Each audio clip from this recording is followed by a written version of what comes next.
ایک مرتبہ حضرت علی علیہ السلام نے ارشاد فرمایا کہ میں بارگاہ رسول میں تشریف فرما تھا۔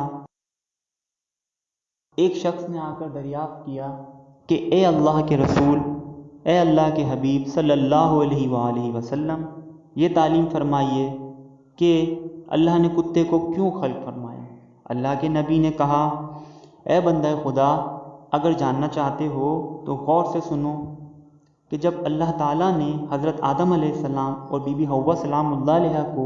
جنت سے بے دخل کیا اور وہ روئے زمین پر اتارے گئے، ان کے جسم ترک جنت کے باعث چوزوں کی طرح کانپنے لگے۔ ابلیس جو بارگاہ خداوندی سے پہلے ہی نکالا جا چکا تھا اور اللہ سے جنگ کا اعلان کر چکا تھا، وہ اپنی جناتی طاقتوں اور اللہ کی دی ہوئی مہلت سے فائدہ اٹھا کر روئے زمین کے جتنے وحشی درندے موجود تھے جو جاندار اللہ نے خلق کیے تھے، ان کو روپ بدل بدل کر بہکانے لگا اور کہا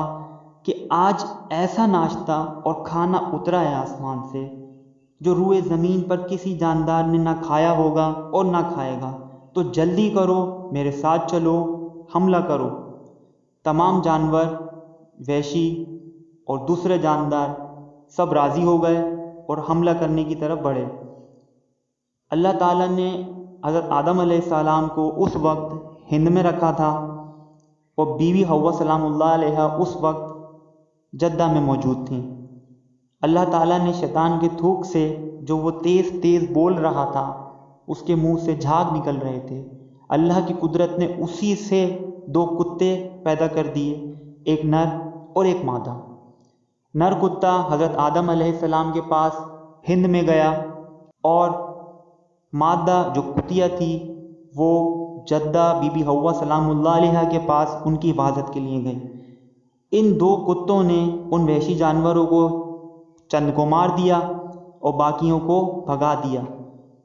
تب سے لے کر آج تک کتا وحشی جانوروں کا دشمن ہے اور وحشی جانور کتے کے دشمن ہیں، اور کتا آدم علیہ السلام اور ابن آدم کا تا قیامت وفادار ہے اور رہے گا۔